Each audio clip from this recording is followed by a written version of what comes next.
l'artiste à mes côtés, pour qu'il explique pourquoi il n'a pas pu faire son œuvre, et après on prendra la parole.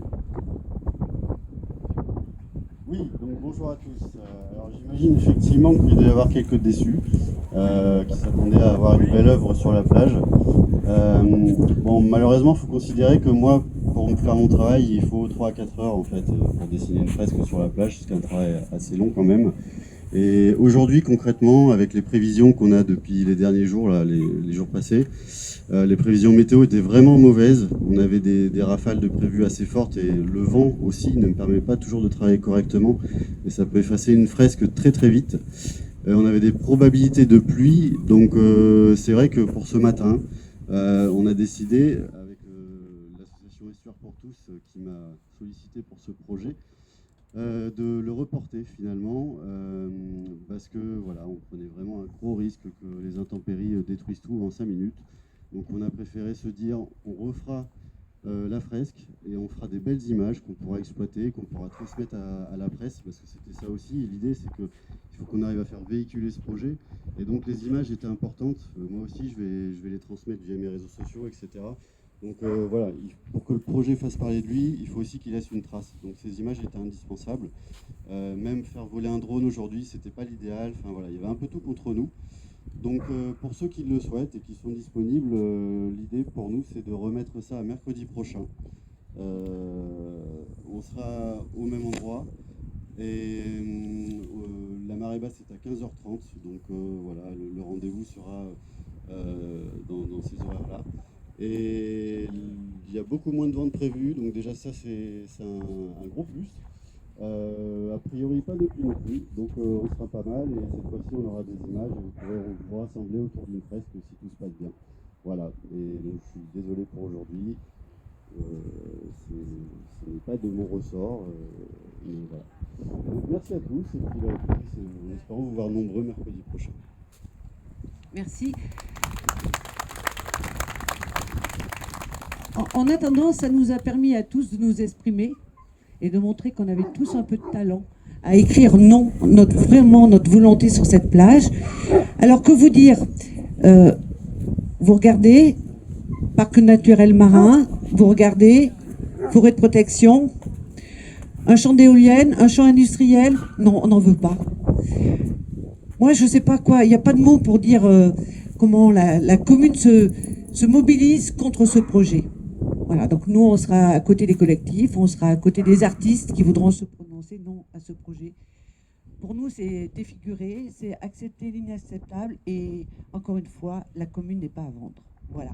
Je vais passer la parole à notre cher député, Monsieur Quentin.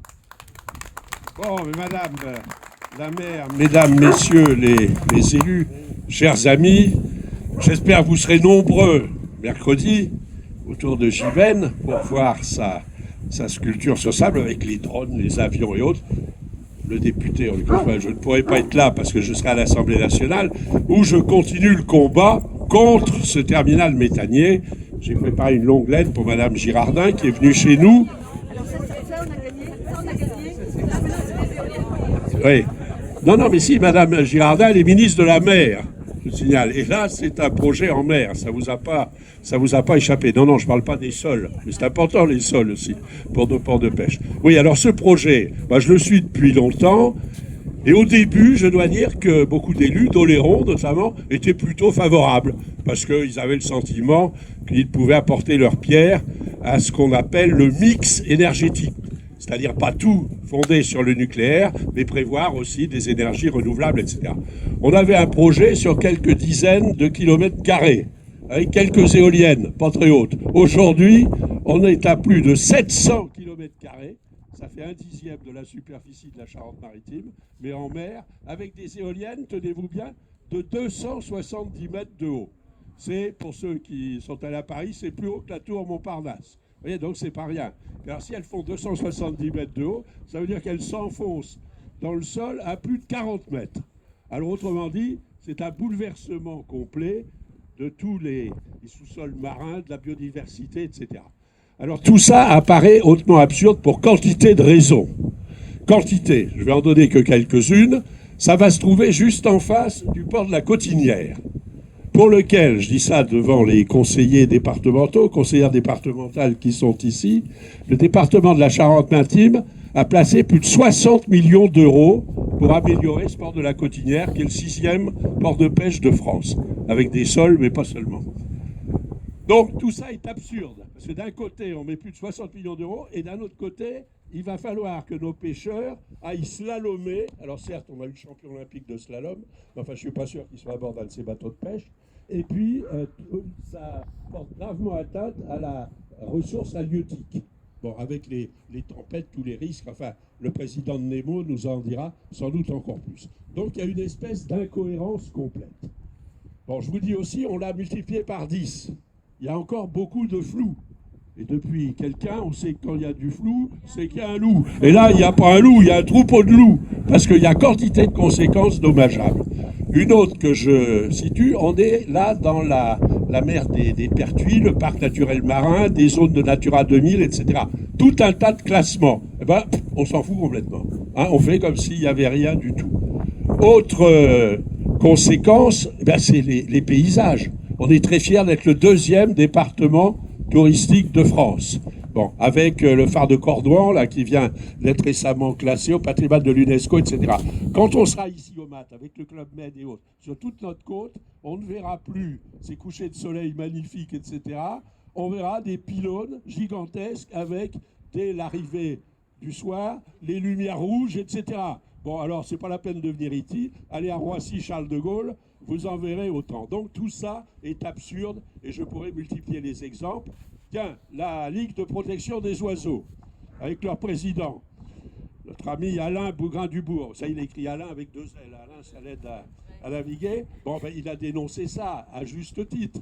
Bon, les chasseurs sont sur la même. C'est rare que la LPO, les chasseurs, soient d'accord, mais là, il y a une espèce de consensus d'accord. Parce que ces éoliennes de 270 mètres avec ces pales gigantesques, c'est des hachoirs à oiseaux. Donc tout ça est absurde et je pourrais continuer à multiplier les exemples. Alors ce que je souhaite, ben, c'est qu'il y ait le plus de monde qui soit là pour dire non, non et non, on l'a écrit peut-être 3 fois, qu'il y ait la majorité des conseils ou l'unanimité des conseils municipaux qui se prononcent contre ce projet absurde.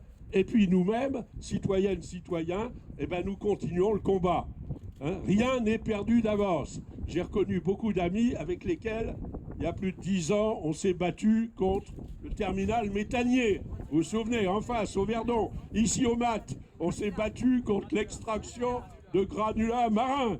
Et on a gagné. Seuls sont perdus les combats qu'on ne livre pas. Alors, en avant, haut les cœurs, et on les aura. Ils passeront pas.